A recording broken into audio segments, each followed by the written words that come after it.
پہلے ہسٹری کے لیکچر میں آپ نے امریکی نوآبادیات کا جائزہ لیے، لیکن آج ہسٹری کا دوسرا ٹاپک یورپی استعماریت کو آگے بڑھاتے ہوئے آج آسٹریلیا اور نیوزی لینڈ میں نوآبادیات کا ہم جائزہ لیں گے۔ 18ویں صدی عیسوی میں پہلی قیدیوں کی نوآبادی جو انگلینڈ سے جلا وطن کر دی گئی تھی وہ آسٹریلیا میں قائم کی گئی۔ اسی طرح سے 19ویں صدی میں آسٹریلیا کے دیگر جو علاقے تھے ان علاقوں کو بھی نو آبادیات میں تبدیل کر دیا گیا۔ انگریزوں نے تمپانیا اور نیوزی لینڈ کے جزیرے پر اپنی نو آبادیات قائم کیے۔ اسی طرح سے سال 1900 میں تسمانیہ کا جزیرہ بھی اس میں شامل کر دیا گیا۔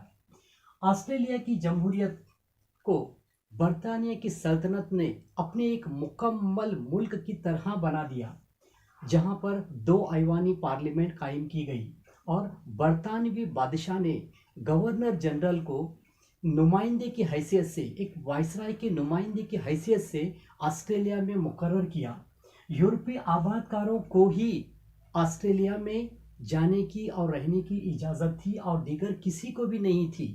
1907 سن عیسوی میں برطانیہ سلطنت کے اندر ہی نیوزی لینڈ کا علاقہ، نیوزی لینڈ کو ایک آزاد اور خود مختار ریاست کی حیثیت سے اس کے ساتھ سمجھوتا کیا گیا۔ یورپی آباد کاروں نے نظم و نسق کے جمہوری نظام کو اپنایا اور یہاں پر عوامی فلاح و بہبودی کی کچھ تدابیر، جیسے تمام لوگوں کو ووٹ دینے کا حق، بوڑھوں کو پینشن کی سہولت، نوجوانوں کو معاوضہ جب وہ زخمی ہو جاتے ہیں یا ڈیوٹی پر ہی ان کا انتقال ہو جاتا ہے۔ اسی طرح سے عوامی ریلوے، آگ اور حادثاتی بیمہ، یہ تمام جتنے بھی تدابیر تھے یہ نیوزی لینڈ میں عمل میں لائے گئے۔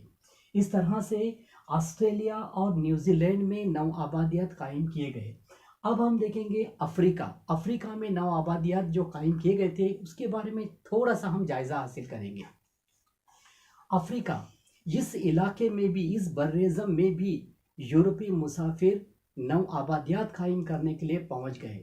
افریقہ ایک ایسا علاقہ تھا جہاں پر یہ ریگستان، دلدل، گھنے جنگلات اور وسیع پیمانے پر پھیلے ہوئے تالاب، یہ تمام چیزوں سے وہ لوگ نا آشنا تھے، یعنی انفیملیئر تھے، جس کا بالکل ان لوگوں کو علم نہیں تھا۔ پھر بھی وہ چاہتے تھے کہ براعظم افریقہ میں اپنے نو آبادیات قائم کرنا۔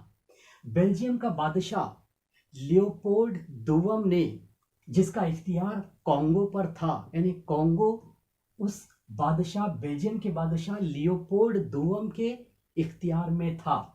بیلجیم کے بادشاہ نے، یعنی لیوپولڈ دوم نے 1876 میں بروسیلس میں اجلاس منعقد کرنے کے مقصد سے جغرافیائی کانفرنس بلائی۔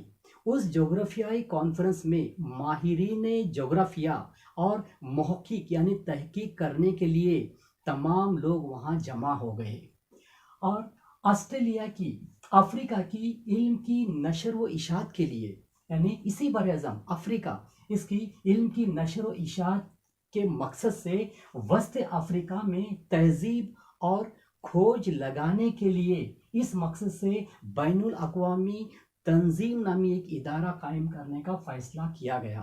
1884 میں برلن میں یورپی اقوام کی ایک کانفرنس منعقد کی گئی۔ اس براعظم افریقہ کے علاقے کو آپس میں تقسیم کرنے کے ممکنات پر بحث کرنے کے لیے یہ کانفرنس منعقد کی گئی تھی، یہی اس کا مقصد تھا۔ برلن کانفرنس میں تمام لوگوں نے بیلجیم کا اقتدار کانگو پر ایکسپٹ کیا، یعنی قبول کیا، اور پھر کانگو کو آزاد ریاست کے نام سے بدل دیا گیا۔ یعنی پہلے جو کانگو جو کہا جاتا تھا، جیسے بیلجیم کا اقتدار لوگوں نے وہاں تسلیم کیا، اس کے بعد یہی کانگو کو کانگو فری اسٹیٹ، یعنی کانگو آزاد ریاست کے نام سے یاد کیا گیا۔ جارج ٹی گولڈی، یہ انگلستان کا ایک شہری تھا، اس نے انگلینڈ میں قومی افریقی کمپنی کی بنیاد ڈالی۔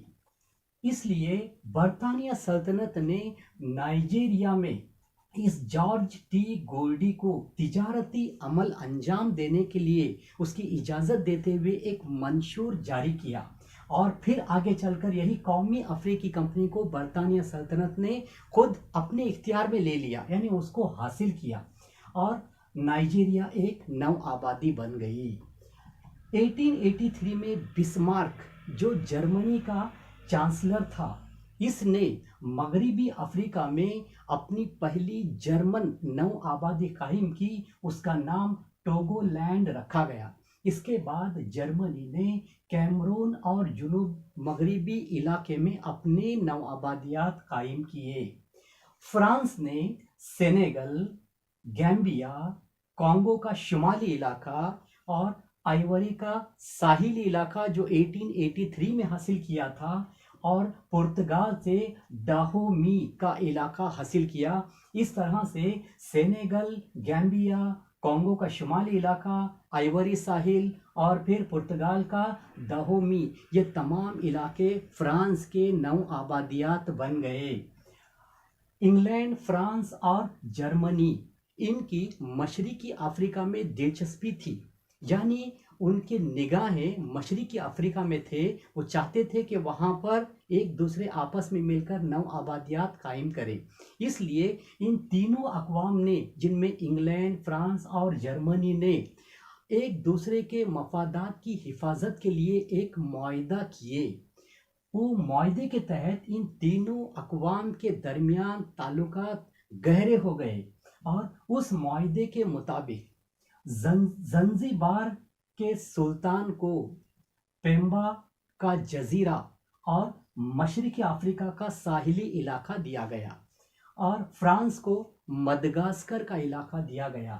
انگلینڈ کو شمالی افریقہ کا ساحلی علاقہ دیا گیا، جرمنی کو جنوبی علاقہ دیا گیا۔ اس طرح سے معاہدے کے مطابق مختلف ممالک کو، یورپی اقوام کو الگ الگ علاقے دیے گئے۔ 1897 میں جرمنی نے جرمن ایسٹ افریقی کمپنی سے ایسٹ افریقی کا علاقہ حاصل کیا۔ اس طرح سے معاہدے کے مطابق ان تمام ممالک کو الگ الگ جگہ یا مقامات دیے گئے۔ انگلینڈ نے زنزیبار، پیمبا کا جزیرہ، نیاسا لینڈ، یہ تینوں علاقوں پر اپنی زیر حمایت کا اعلان کر دیا، اور ان تینوں علاقوں کو ملا کر برطانوی ایسٹ افریقہ کا نام دیا گیا، یعنی تینوں علاقے کیا کہلائے؟ برطانوی ایسٹ افریقہ کہلائے۔